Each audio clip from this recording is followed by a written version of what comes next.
بسم اللہ الرحمن شروع اللہ کے نام سے جو بڑا ہی مہربان نہایت رحم کرنے والا ہے۔ اللہم صلی علی سیدنا و مولانا محمد و آلہ و اطرتہ بعدد کل معلوم لک۔ نبی دو جہاں، نبی مکرم، رحمت للعالمین، امام الانبیاء، خاتم النبیین، حضرت محمد صلی اللہ علیہ وآلہ وسلم کی ذات پاک پر درود و پاک کا نذرانہ پیش کرنے کے بعد علی بابا کی طرف سے آپ تمام دوستوں کو السلام علیکم۔ امید ہے آپ سب خیریت سے ہوں گے۔ آپ دیکھ رہے ہیں علی بابا اسلام ٹی وی۔ پیارے ناظرین، آج کا ہمارا ٹاپک ہے کہ اللہ تعالیٰ نے اپنے پیارے بندے حضرت محمد صلی اللہ علیہ وآلہ وسلم کو معراج کروانا کیوں ضروری سمجھا، معراج کروانا کیوں ضروری تھا، کیوں ایک ساتھ ہی جسم اور روح کو ایک ساتھ ہی عرش کے پار لے جانا ضروری سمجھا۔ ٹاپک شروع کرنے سے پہلے آپ سے گزارش ہے کہ ہمارے اس چینل کو سبسکرائب کر دیں۔ سبسکرائب کرنے سے یہ تو آپ تمام دوستوں کی طرف سے ہمارے لیے حوصلہ افزائی ہو جاتی ہے۔ تو ہم بات کرتے ہیں کہ معراج کیوں ہوا۔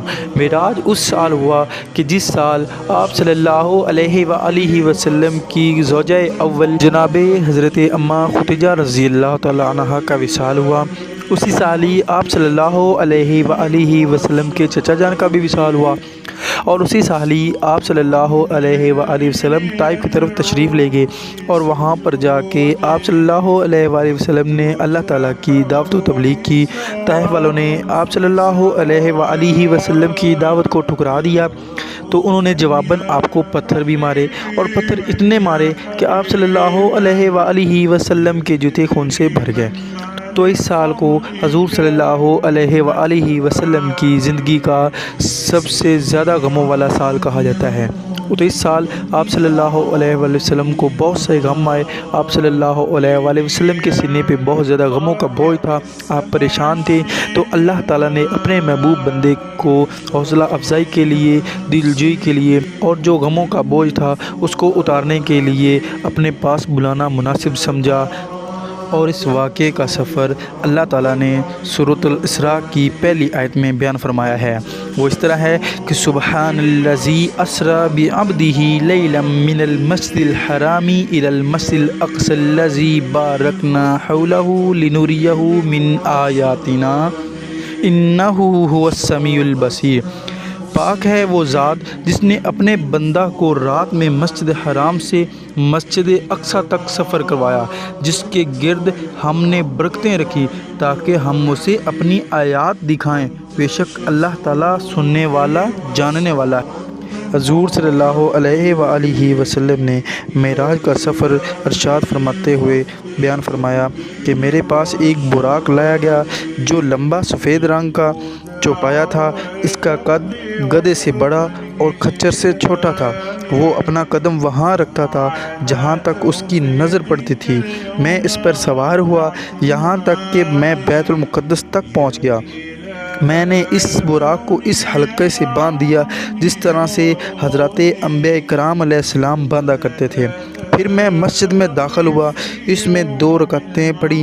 پھر میں مسجد سے باہر آیا تو جبرائیل علیہ السلام میرے پاس ایک برتن میں شراب اور ایک برتن میں دودھ لے کر آئے۔ میں نے دودھ کو لے لیا۔ اس پر جبرائیل علیہ السلام نے کہا، آپ نے فطرت کو اختیار کر لیا۔ پھر ہمیں آسمان کی طرف لے جایا گیا۔ پہلے آسمان پر حضرت آدم علیہ السلام سے، اور دوسرے پر حضرت عیسیٰ علیہ السلام اور یحییٰ علیہ السلام، اور تیسرے آسمان پر حضرت یوسف علیہ السلام، اور چوتھے آسمان پر حضرت ادریس علیہ السلام، اور 5ویں آسمان پر حضرت ہارون علیہ السلام، اور 6ٹھے آسمان پر حضرت موسیٰ علیہ السلام سے ملاقات ہوئی اور سب نے مرحبا کہا۔ اور 7ویں آسمان پر حضرت ابراہیم علیہ السلام سے ملاقات ہوئی۔ اس کے بارے میں آپ نے بتایا کہ وہ اہل بیت المعمور سے ٹیک لگائے ہوئے تھے، تشریف فرما رہے تھے۔ ان کے بارے میں آپ نے بتایا کہ وہ البیت المعمور سے ٹیک لگائے ہوئے تشریف فرما تھے، اور یہ بھی بتایا البیت المعمور میں روزانہ 70,000 فرشتے داخل ہوتے ہیں جو دوبارہ اس میں لوٹ کر نہیں آتے۔ پھر مجھے سدرۃ المنتہا تک لے جایا گیا۔ اچانک دیکھتا ہوں کہ اس کے پتے اتنے بڑے بڑے جیسے ہاتھی کے کان ہوں، ان کے پھل اتنے بڑے جیسے مٹکے ہوں، جب سدرۃ المنتہا کو اللہ تعالیٰ کے حکم سے ڈھانکنے والی چیز نے ڈھانک لیا تو اس کا حال بدل گیا۔ اللہ تعالیٰ کسی بھی مخلوق میں اتنی طاقت نہیں کہ اس کے حسن کو بیان کر سکے۔ اس وقت مجھ پر اللہ تعالیٰ نے ان چیزوں کی وحی فرمائی اور پھر میں جبرائیل علیہ السلام کے ساتھ روانہ ہوا یہاں تک کہ قریب والے آسمان تک پہنچ گیا۔ جب جبرائیل علیہ السلام نے آسمان کے خازن سے کہا کہ کھولو، اس نے سوال کیا کہ آپ کے ساتھ کون ہے؟ جبرائیل علیہ السلام نے جواب دیا محمد صلی اللہ علیہ وآلہ وسلم ہے۔ اس نے دریافت کیا کیا انہیں بلایا گیا ہے؟ جبرائیل علیہ السلام نے جواب دیا کہ ہاں انہیں بلایا گیا ہے۔ اس پر اس نے مرحبا کہا اور دروازہ کھول دیا گیا اور کہا گیا کہ ان کا آنا بہت اچھا آنا ہے۔ ہم اوپر پہنچے تو وہاں حضرت آدم علیہ السلام کو پایا۔ میں نے انہیں سلام کیا۔ انہوں نے فرمایا مرحبا من ابن نبی، بیٹے اور نبی کے لیے مرحبا ہے۔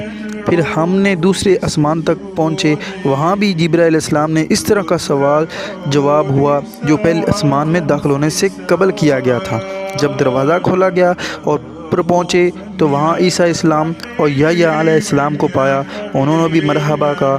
پھر ہم تیسرے آسمان پر پہنچے، وہاں جبرائیل علیہ السلام سے وہی سوال جواب ہوا جو پہلے آسمانوں میں داخل ہونے سے پہلے ہوا۔ وہاں یوسف علیہ السلام کو پایا، میں نے انہیں سلام کیا، انہوں نے مرحبا کہا۔ پھر ہم نے چوتھے آسمان تک پہنچے، وہاں بھی جبرائیل علیہ السلام نے حسب سابقہ سوال جواب ہوا اور دروازہ کھول دیا گیا تو ہم اوپر پہنچ گئے، وہاں ادریس علیہ السلام کو پایا، میں نے ان کو سلام کیا، انہوں نے بھی وہی کہا مرحبا یا نبی مرحبا۔ پھر ہم پانچویں آسمان پر پہنچے، وہاں پہ جبرائیل علیہ السلام سابقہ سوال جواب ہوا، دروازہ کھولا گیا تو ہم اوپر پہنچے، وہاں ہارون علیہ السلام کو پایا، میں نے ان کو سلام کیا، انہوں نے بھی مرحبا کہا۔ ہم چھٹے آسمان تک پہنچے، اسی طرح یہ سفر سدرۃ المنتہا تک جاری رہا۔ وہاں پر جا کر جبرائیل علیہ السلام نے عرض کی کہ یا رسول اللہ صلی اللہ علیہ وآلہ وسلم، اس کے آگے میں ہی نہیں جا سکتا، اس سے آگے میرے پل جلتے ہیں، یہی میری حدود ہے، اس سے آگے آپ کو جانا پڑے گا۔ اوپر سے آواز آئی اے حبیب اپنے رب کے پاس۔ حضور صلی اللہ علیہ وآلہ وسلم سدرۃ المنتہا سے آگے اللہ تعالیٰ کی دی ہوئی طاقت اور عنایت سے اپنا سفر جاری رکھا۔ وہاں پہنچ کر حضور صلی اللہ علیہ وآلہ وسلم نے اللہ تعالیٰ کا دیدار بہت ہی قریب سے کیا اور اس ملاقات میں بہت سی باتیں ہوئیں اور ان باتوں میں اللہ تعالیٰ نے حضرت محمد صلی اللہ علیہ وسلم کو ان کی امت کے لیے 50 نمازوں کا تحفہ دیا۔ جب نماز کا تحفہ لے کر واپس آ رہے تھے تو حضرت موسیٰ علیہ السلام نے عرض کی کہ یا رسول اللہ صلی اللہ علیہ وسلم، اللہ تعالیٰ نے آپ کو معراج کے تحفے میں کیا دیا ہے؟ آپ صلی اللہ علیہ وآلہ وسلم نے فرمایا کہ مجھے میری امت کے لیے 50 نمازوں کا تحفہ ملا ہے۔ تو اس پر حضرت موسیٰ علیہ السلام نے فرمایا کہ اے نبی اللہ، آپ کی امت یہ وزن نہیں اٹھا سکتی، میں پچھلی امتوں کو دیکھ چکا ہوں، آزما چکا ہوں، واپس جائیں اور اپنی امت کے لیے رعایت کروا کر لائیں۔ تو پھر حضور صلی اللہ علیہ وسلم واپس گئے، اللہ تعالیٰ سے نمازوں میں رعایت کی عرض کی تو اللہ تعالیٰ نے 5 نمازوں کی رعایت کر دی۔ پھر واپس آئے تو حضرت موسیٰ علیہ السلام نے پوچھا کہ کتنی نمازیں کی رعایت ہوئی ہے؟ تو حضور صلی اللہ علیہ وآلہ وسلم نے فرمایا کہ 5۔ تو اس پر موسیٰ علیہ السلام نے فرمایا کہ پھر جائیں واپس، یہ بھی بہت زیادہ ہیں۔ تو پھر اس طرح کہ یہ 9 چکر لگتے رہے اور ہر چکر پر 5 نمازیں کی رعایت ہوتی رہی۔ تو پھر بھی حضرت موسیٰ علیہ السلام نے فرمایا کہ یہ بھی آپ کی امت نہیں پڑھ سکتی۔ تو اس پر حضور صلی اللہ علیہ وسلم نے فرمایا کہ اب میں نہیں جاؤں گا۔ اللہ علیہ وسلم نے فرمایا کہ میں بار بار واپس ہوتا رہا، کبھی موسیٰ علیہ السلام کے پاس آتا، کبھی بارگاہ الہی میں حاضری دیتا، یہاں تک کہ 5 نمازیں رہ گئی۔ اللہ تعالیٰ نے فرمایا اے محمد، یہ روزانہ دن رات میں 5 نمازیں ہیں، ہر نماز کے بدلے 10 نمازوں کا ثواب ملے گا، لہٰذا یہ ثواب میں نے 50 نمازوں میں ہی ہے۔ جو شخص کسی نیکی کا ارادہ کرے گا پھر اسے نہ کرے گا تو اس کے لیے محض ارادے کی وجہ سے ایک نیکی لکھ دی جائے گی، اور جس شخص نے ارادہ کرنے کے بعد عمل بھی کر لیا تو اس کے لیے 10 نیکیاں لکھ دی جائیں گی۔ جس شخص نے کسی برائی کا ارادہ کیا اس پر عمل نہ کیا تو کچھ بھی نہ لکھا جائے گا، اور اگر بنا ارادے کے مطابق عمل کر لیا تو ایک ہی گناہ لکھا جائے گا۔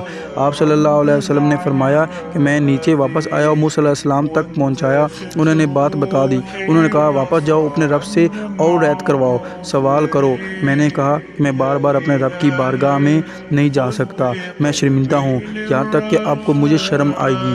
یہ سفر سورۃ الاسراء میں مسجد اقصی تک سفر کرانے کا ذکر ہے، اور حدیث میں بھی آسمانوں پر جانے بلکہ سدرۃ المنتہا بلکہ اس سے بھی اوپر تشریف جانے کا ذکر ہے۔